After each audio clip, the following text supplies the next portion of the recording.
As economic developers, you see and are expected to grow the local economy by expanding the tax base, attracting private sector investment and well-paying jobs, engaging an often skeptical public, and successfully navigating the rough waters of political change. This is a tough assignment in the best of times. Given the threats facing our democracy, it feels like we are experiencing the worst of times. Climate change, rising economic inequality, major demographic shifts, radical disruptions in the media and information environments, pandemics, and political polarization are some of the threats our democracy faces.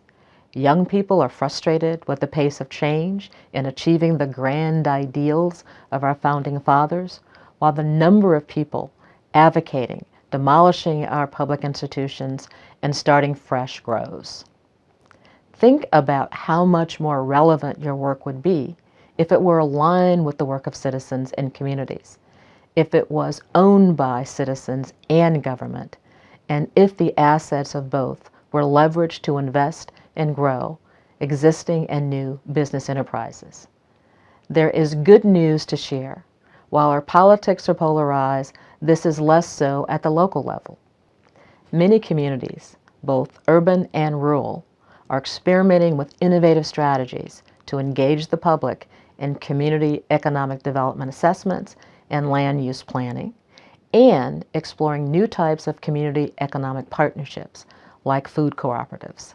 These important collaborations are premised on government working with people as co-producers of public goods rather than passive actors, and by advancing economic development strategies that foster equity, justice, inclusion, and democratic civic engagement. Hi, I'm Matt Leighninger. I'm the head of Democracy Innovation at the National Conference on Citizenship. NCOC is a national nonprofit organization chartered by Congress in 1953 to help strengthen civic life in America.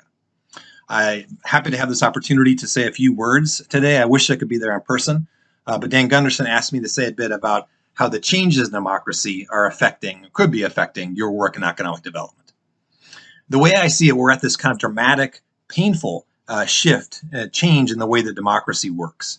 That essentially the most of our institutions for governance were created or achieved their current form about 100 years ago during the Progressive Era in the 19-teens and 20s.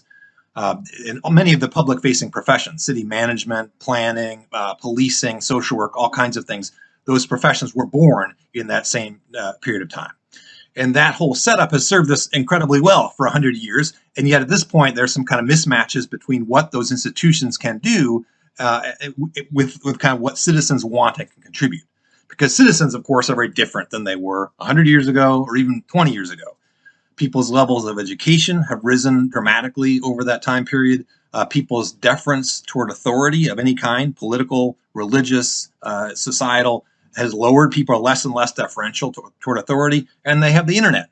So this basically adds up to people who are fundamentally different than their predecessors, and we're trying to kind of figure out this, how to kind of make this work between 21st century citizens and 20th century institutions. Many of the kind of the ways in which this mismatch is evident, you're well aware of, because whenever you're trying to make local decisions about economic development or other sorts of issues, you're usually having to use some pretty outdated official opportunities for engagement. Those official chances for people to interact with their government. You know, you've got these kind of 3 minutes at a microphone public meetings, which are pretty frustrating to everyone involved. There's not a lot of learning. Jane Jacobs once said, there's not a lot of listening at public hearings. So anyway, so people who are trying to deal with this problem have developed new forms of engagement that are much more effective. And I would kind of categorize them as thick forms and thin. Thick forms of engagement are all about small groups. You may be working with a very large number of people, but you've got them in groups of no more than 8 to 10 people. And what they're doing in those groups is kind of listening to one another, sharing their stories. Why do they care about this issue, or why do they care about their community? They're learning together about the different options on the table. They're deciding together where the common ground is among their different viewpoints and what they might want to do together. What do they want to agree on to recommend to public officials, or also what they want to do to act to help solve public problems. So those are thick forms of engagement. Thick forms of engagement are pretty intensive. They're difficult and time-consuming to set up. They're also have greater benefits. They have larger changes on the individuals themselves, more likely to produce smarter, better informed public policies. So they're more work and have more benefits. Thin forms of engagement are all about the individual, and they're fast, easy, convenient, sometimes fun. That basically they're giving people a chance with a few seconds of their time to like something, to indicate their support for some type of cause or priority for the community. You give them a chance to rank ideas, perhaps, or donate some money to something, or figure out how they can, where they can devote some of their own volunteer time. So these thin forms of engagement, most of them using the internet, are fast and easy. You don't expect as much when you do them, but you're not investing as much in order to do them. So thick and thin are very different. They're both good for different reasons, and they work really well together.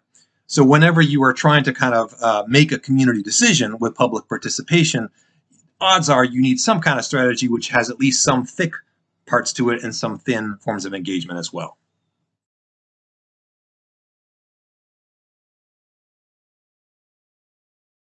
The big challenge we all face in general, these platforms, these processes, these tools for thick and thin engagement are out there. There's people in your communities perhaps who can help you do them if you don't have the skills yourself.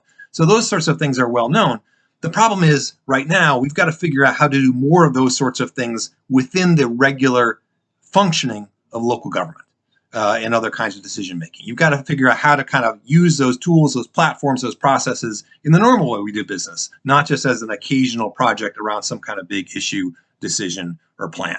So in some ways, what we've got now is a design problem, a design challenge when it comes to the way that democracy functions.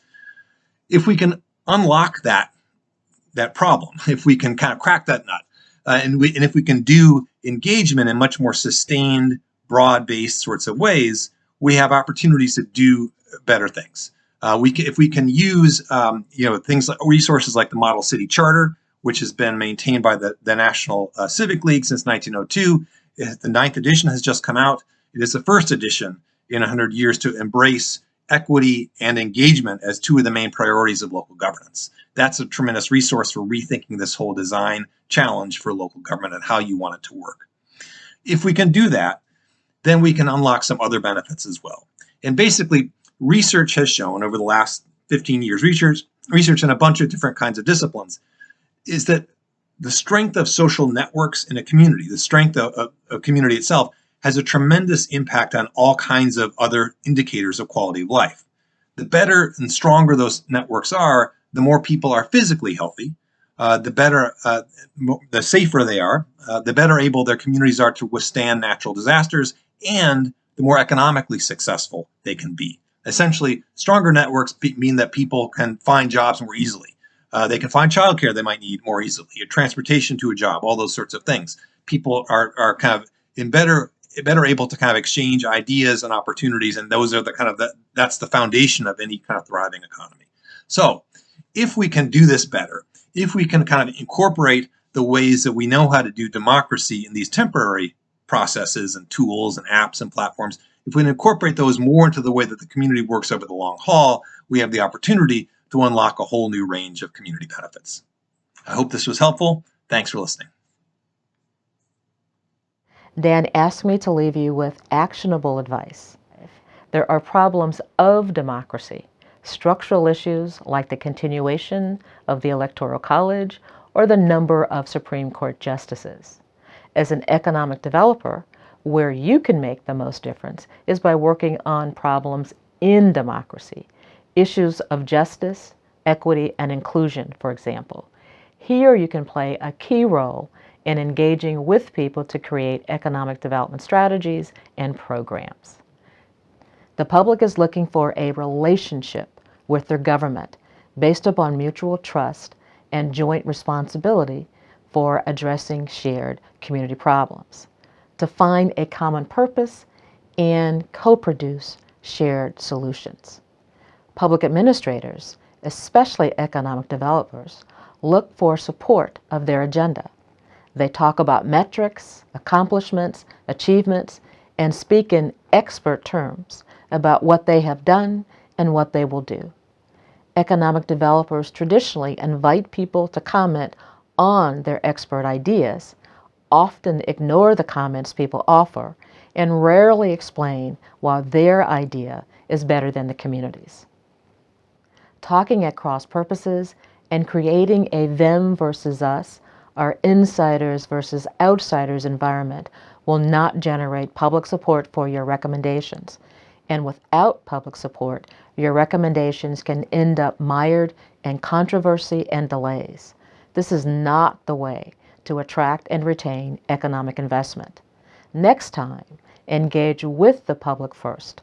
When public officials work with people, they build trust, advance democracy, and create spaces for civic learning that foster citizenship. That is the responsibility of people to engage productively in public work. Shared work and joint ownership are key to finding common ground on polarizing issues. They are also the keys upon which to build a sustainable economic development program. You cannot build trust on shifting sand. Economic development cannot be the purview of only experts. Tomorrow's successful communities will be those who work in collaborative ways with the public. Where these partnerships or collaborations do not exist, create them. Everyone has something to contribute if given the opportunity.